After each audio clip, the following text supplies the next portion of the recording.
Hello, everyone. Welcome to Kiki and Kibitz.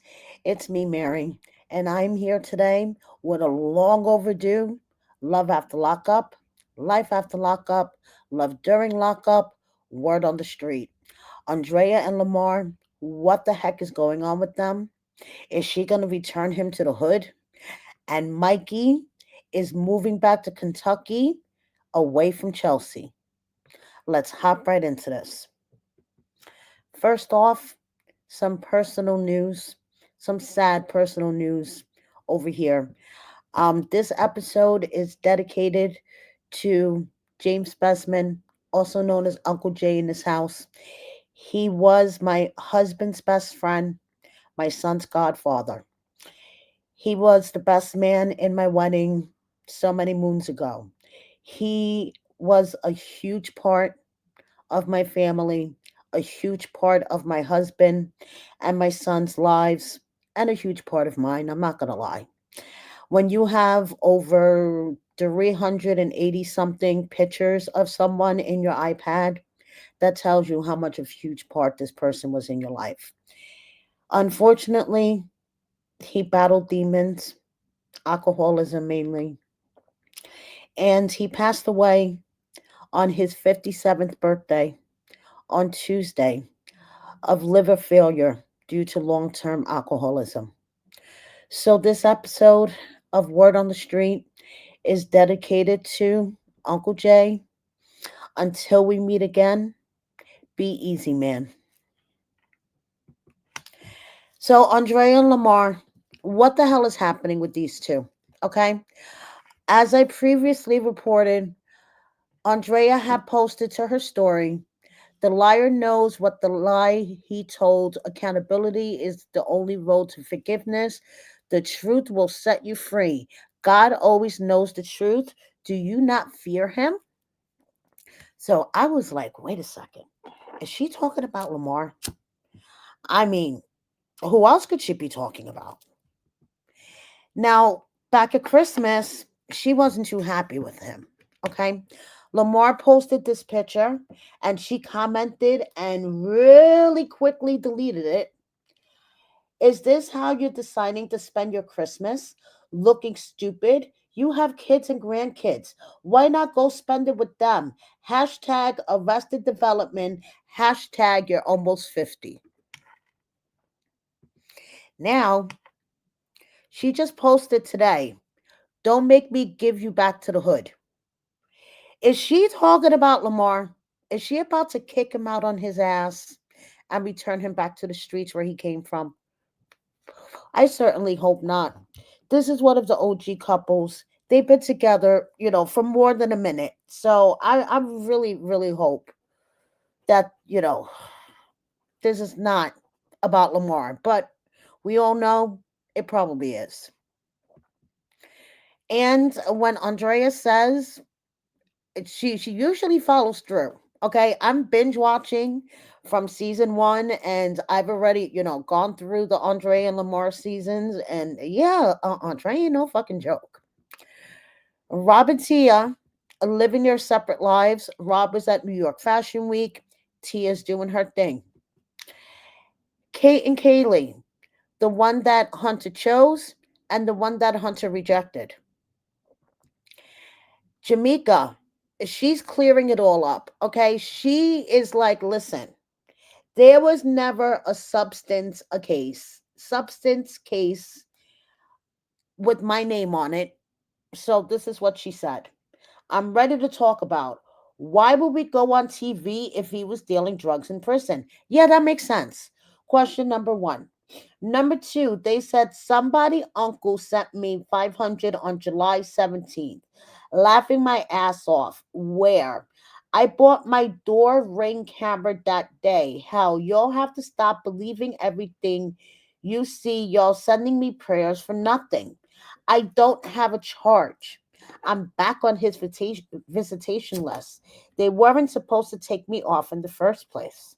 And Donnie put in a request to move facilities while he was in the hole before he even appealed it. So it was too late to level him back down. He was there already, and they told him he had to stay for 8 months with a level review. but he levels back down in April. Reposted, I forgot to mark out dude's name in the second line. So she says for the 100th time, Donnie never got caught with anything. Another inmate did, and they lied like Donnie had him sending me money, and I'ma post my Cash App transactions. Baby, I want y'all to shut the fuck up. Marked out dude uncle's name and the other inmate's name. And then you see she put up her Cash App transactions, and there's not a $500 deposit sent to her, but it's only one page of her Cash App transaction. Just saying. So it's Valentine's Day tomorrow, and it's crime stories. Okay. So Mikey is returning to Kentucky, everyone. He is getting the fuck away from Chelsea. He is leaving the state. He is currently sitting in a packed up apartment. I actually spoke to him today, and he said he'll be leaving this weekend, better headed back to his hometown. He's going to Kentucky so he could get off of parole. And, you know, that's it. He's getting the hell away from Chelsea, moving closer to his kids, and living his life the way he really should. Okay. Happy birthday to Mikey's son. And Chelsea just keeps getting her ass aired out. So Chelsea's ex boyfriend that she talked about her first season, Rocky, his sister, reposted some stuff that she found on Mike's Facebook, which I had already reported on. So if you guys haven't already, I'm going to put the link in my description box. Please check out my interview with Stephanie, Rocky's sister. Rocky is Chelsea's ex that she spoke about on her first season of Love During, who, according to her, she had a DV relationship with, and it was just very toxic. Um, Stephanie has a whole nother side. So I'm going to put that link in my description box. If you guys haven't checked out that interview, please do.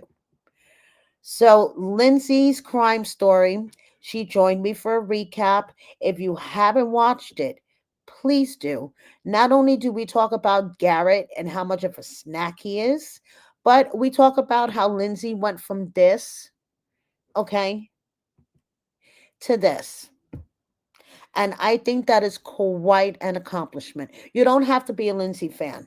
Okay. I know there's a lot of non Lindsay fans out there. Lindsay, grate your last nerve. I probably grate your last nerve because, yes, I'm a Lindsay fan and Lindsay is my friend.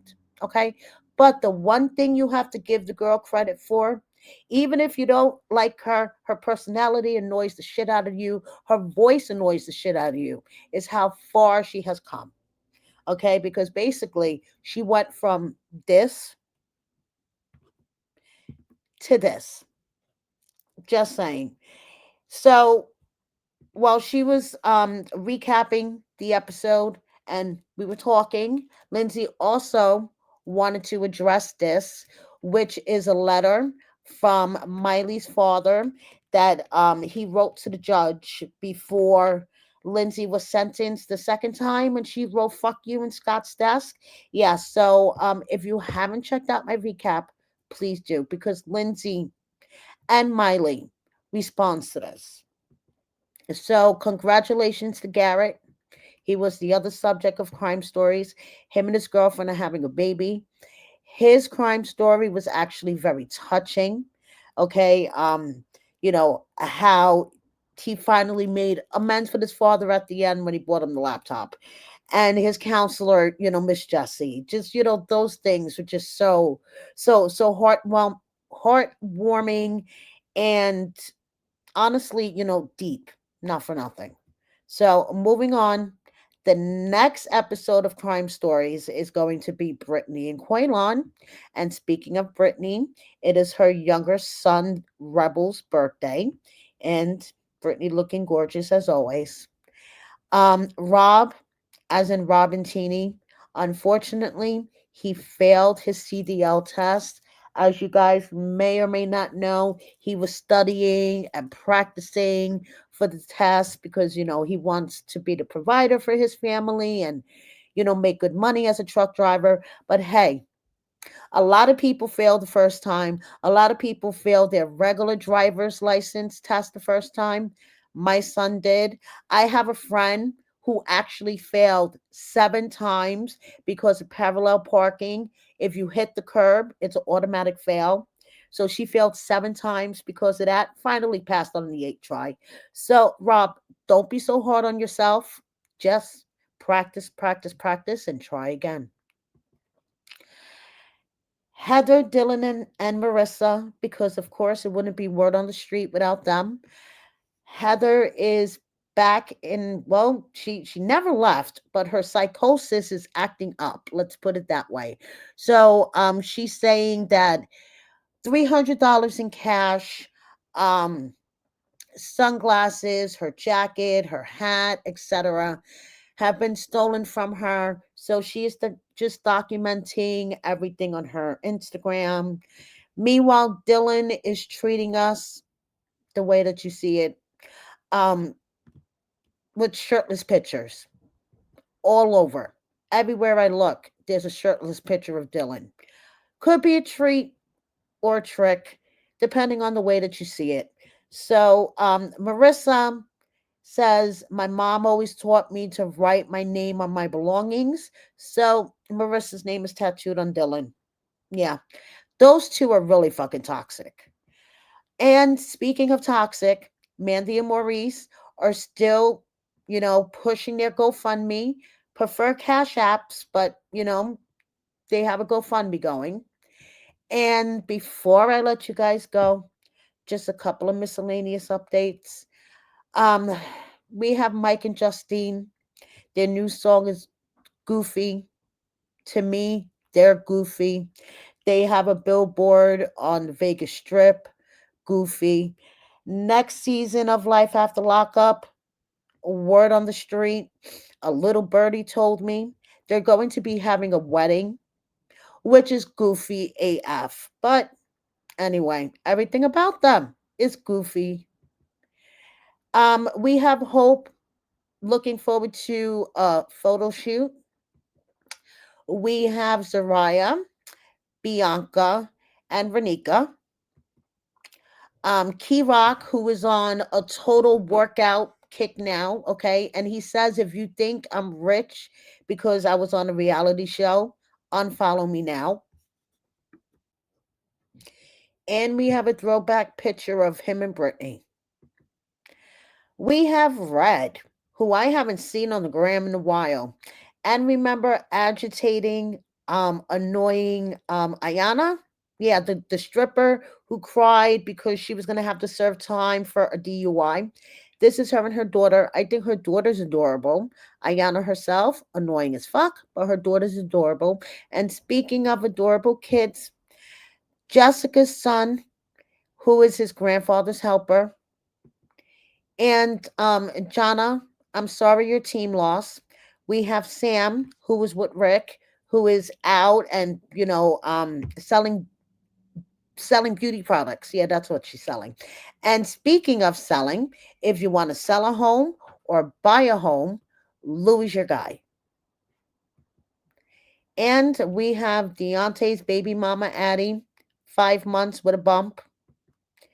If you guys haven't checked this out, Onisha Robinson is a 33-year-old American woman from New York City. Of course, she's from New York.